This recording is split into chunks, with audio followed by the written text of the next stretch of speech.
dan menangkis. Mungkin karena masih belum terbiasa dengan kekuatan barunya, Lindong nampak masih kesulitan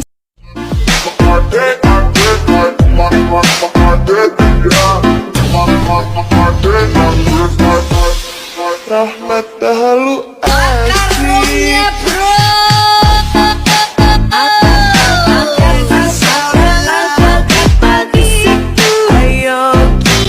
dan menangkis. Mungkin karena masih belum terbiasa dengan kekuatan barunya, Lindong nampak masih kesulitan saat mengatur pola serangannya. Akan tetapi lambat laun ia berhasil mengendalikannya semakin baik untuk bisa mengimbangi Lily. Sampai ketika Lily menambah kecepatannya, barulah terlihat kembali Lindong yang dibuat kewalahan.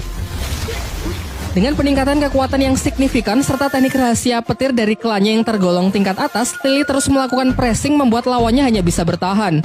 Lindong yang masih belum menyerah mencoba menyelaraskan kedua tangannya untuk menangkis dan menyerang, yang nampaknya lumayan efektif.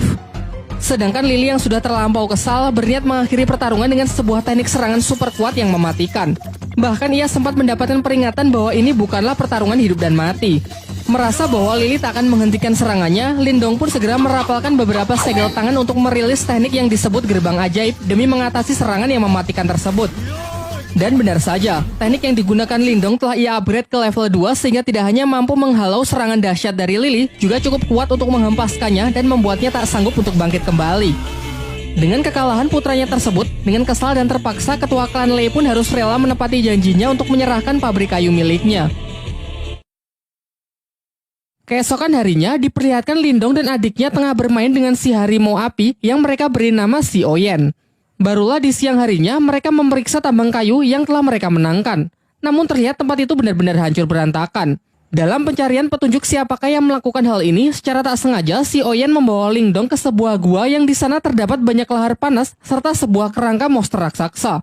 Di dalam gua itu, Si Oyen menemukan sebuah kristal biru yang dengan lahap langsung ia makan. Sementara Lindong yang masih penasaran menemukan sebuah bunga yang memancarkan sinar. Namun ketika ia dekati, tangan Lindong malah seakan menyerap semacam energi dari kelopak bunga tersebut yang membuat sekujur tubuhnya menjadi terbakar. Untung saja saat kondisinya semakin buruk, batu rubah di tangannya menyerap energi panas dari kelopak bunga tersebut. Setelah berhasil keluar dan bertemu dengan keluarganya, Lindong menceritakan gua yang baru saja ia temukan serta sebuah batu permata merah yang ia peroleh di dalam sana. Lantas mereka pun bergegas pergi ke lokasi dan sempat terkejut karena ternyata tempat itu adalah tambang permata yang bernilai sangat tinggi. Setibanya di rumah, terlihat Lindong yang mendapatkan 3 batu permata. Dan dengan kekuatan dari batu rubahnya, ia dapat menyatukan ketiga batu menjadi satu permata yang bernilai lebih tinggi. Sementara itu, ketua klan Lei yang mendengar kabar tentang ditemukannya tambang permata jelas membuatnya semakin kesal. Namun setelah mendengar rencana dari rekannya, terlihat wajahnya yang kembali menjadi senang. Di lain waktu, ketika klan Lin sedang berbelanja berbagai macam kebutuhan klan, Lindong pergi ke sebuah toko barang antik di pusat kota untuk sekedar melihat-lihat. Di sana terdapat seorang kakek yang bernama Yandasi. Ia dapat melihat aura milik Lindong yang nampak tak biasa. Setelah Lindong membeli sebuah tas, tiba-tiba batu rubah di tangannya merespon sebuah energi yang berasal dari potongan kayu di toko tersebut. Si penjual mengaku barang itu sama sekali tak berharga dan tak tahu juga apakah fungsinya. Namun ketika Lindong hendak membelinya, ternyata barang tersebut sudah akan dibeli terlebih dahulu oleh seorang gadis bernama Yue. Lindong yang tak mau mengalah memaksa untuk tetap membelinya. Menanggapi hal itu, dua pengawal dari Yue segera bertindak dengan menodongkan pedangnya kepada Lindong. Namun tiba-tiba saja kedua pedang itu terlempar yang ternyata ini adalah ulah dari si kakek Yanda yang memiliki kemampuan telekinesis. Terungkap bahwa kakek Yanda ini sebenarnya adalah guru dari Yue. Perseteruan mereka pun berakhir dengan Yue yang mengalah meninggalkan tempat tersebut. Sementara kakek Yanda menjelaskan kepada Lindong bahwa kemampuan telekinesisnya adalah kekuatan mental yang berbeda dari teknik bela diri biasa. Ia lalu menawarkan agar Lindong mau menjadi muridnya setelah melihat potensi besar yang ia miliki. Namun Lindong memilih untuk menolak tawaran tersebut karena takut kalau rahasia kekuatan batu rubah di tangannya bisa terbongkar.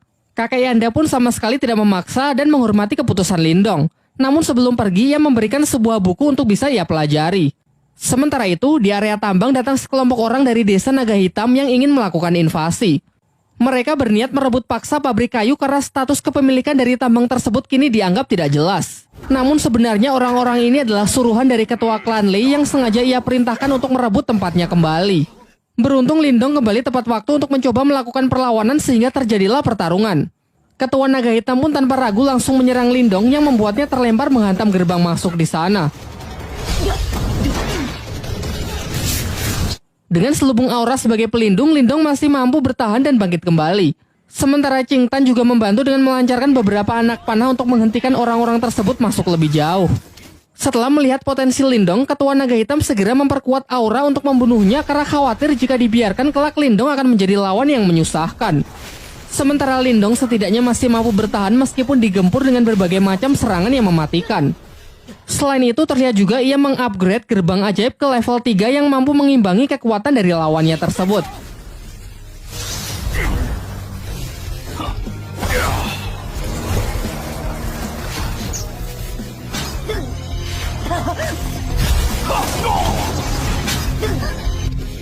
Ketika telah kehabisan energi, entah bagaimana Lindong mampu mengisi ulang energinya dengan menyerap energi alam. Ia pun meminta Qing Tan bersama Si Oyen agar mengulur waktu setidaknya sampai energinya terisi penuh. Jelas hal ini sama sekali tidak mudah, terlebih lagi karena bagaimanapun juga mereka telah kalah jumlah. Hingga saat salah seorang musuh berhasil melukai Lindong, seketika Lindong bangkit serta luka-lukanya bisa sembuh dengan sangat cepat karena energinya yang terkumpul telah lebih dari cukup. Dan benar saja, setelah bangkit kekuatan Lindong kini menjadi berkali-kali lipat sehingga di ronde kedua ini hanya dengan sekali pukulan ia dapat mengalahkan lawannya tersebut.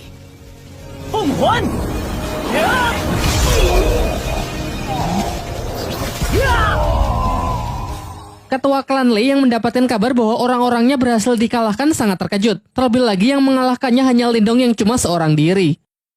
Di malam harinya, terlihat Lindong tengah bermeditasi dengan menggunakan proyeksi astralnya untuk berlatih kemampuan spiritual. Terinspirasi dari kakek Yanda yang ia temui beberapa waktu yang lalu, ia juga mencoba latihan teknik telekinesis dengan mengendalikan benda-benda kecil di tempat tersebut. Selain itu, ia yang penasaran dengan potongan kayu yang telah ia beli tadi siang menyadari kalau benda tersebut memiliki semacam energi yang menyelubunginya. Ia pun mencoba berkonsentrasi, namun energinya masih belum cukup kuat untuk bisa menembusnya. Beberapa saat setelahnya, ia merasakan pancaran energi yang sangat kuat dan bergegas pergi untuk memeriksanya menggunakan teknik proyeksi astralnya. Ternyata energi itu berasal dari kakeknya yang telah berhasil mencapai tingkat Yuan tahap awal. Ia pun lantas segera kembali ke tubuh aslinya untuk menemui sang kakek agar bisa memberikan ucapan selamat. Akan tetapi sang kakek justru menjelaskan bahwa ini hanyalah tingkat Yuan di tingkat awal. Masih ada beberapa tingkat lagi sebelum mencapai tingkat tertinggi. Kemudian ia mengungkapkan bahwa tadi ia sempat merasakan kekuatan mental teknik proyeksi astral yang mendekat, meskipun sesaat langsung menghilang. Namun di sini ia tak tahu kalau kekuatan itu adalah kekuatan milik Lindong. Topik pun berganti. Paman Lindong menyampaikan bahwa tadi ia mendapatkan undangan dari klan Lei untuk membahas mengenai sebuah kerjasama bisnis dengan klan Lin. Singkatnya setelah cukup berdiskusi, mereka pun sepakat untuk menghadiri undangan tersebut. Keesokan harinya, mereka mendatangi rumah utama milik klan Lei. Namun hanya para tetua klan saja yang diperbolehkan untuk masuk. Di saat sedang menunggu, Lindong merasakan ada kekuatan mental yang sangat kuat di sekitarnya yang sedang menggunakan teknik astralnya untuk mengintai. Sementara di dalam ruangan, para tetua klan tengah membicarakan mengenai ajakan kerjasama membangun bisnis untuk keuntungan bersama dengan sistem bagi hasil. Akan tetapi klan Lin keberatan karena dalam kesepakatan itu, ketua klan Lei lah yang akan menjadi pemimpin. Sementara klannya hanya akan menjadi bawahannya saja. Di sini terbongkarlah kedok dari ketua klan Lei yang sebenarnya ingin menjadi penguasa di kota tempat mereka. Perdebatan itu pun semakin memanas yang malah membawa mereka dalam sebuah pertarungan.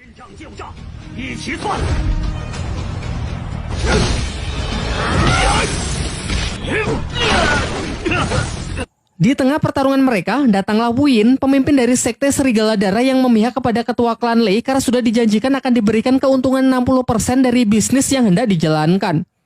Diceritakan bahwa Wu Yin ini menguasai kekuatan mental tingkat tinggi. Dan benar saja, satu persatu dari mereka dapat dijatuhkan dengan sangat mudah.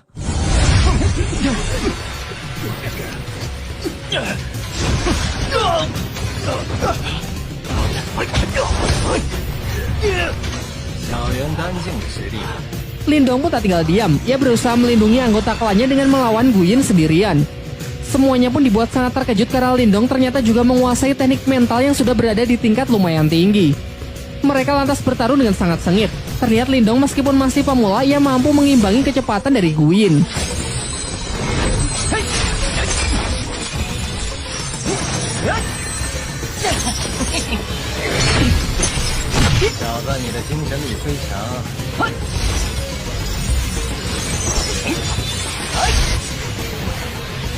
sampai mereka saling mengadu teknik astral melalui duel udara, namun sayangnya tetap saja Wuyin lebih unggul dan mampu menekan Lindong. Kembali ke pertarungan dunia nyata, Lindong mencoba melancarkan serangannya dengan beberapa aura jarum, tetapi dapat dengan mudahnya ditangkis yang memperlihatkan perbedaan kekuatan di antara mereka. Kini di puncak pertarungan, Lindong hanya mampu bertahan yang nampak semakin terdesak saja. Akan tetapi di ambang kekalahannya, Lindong teringat mengenai potongan kayu yang memiliki selubung energi mental tingkat tinggi. Lantas ia pun mencoba memanfaatkannya untuk menahan serangan mental dari Wuyin.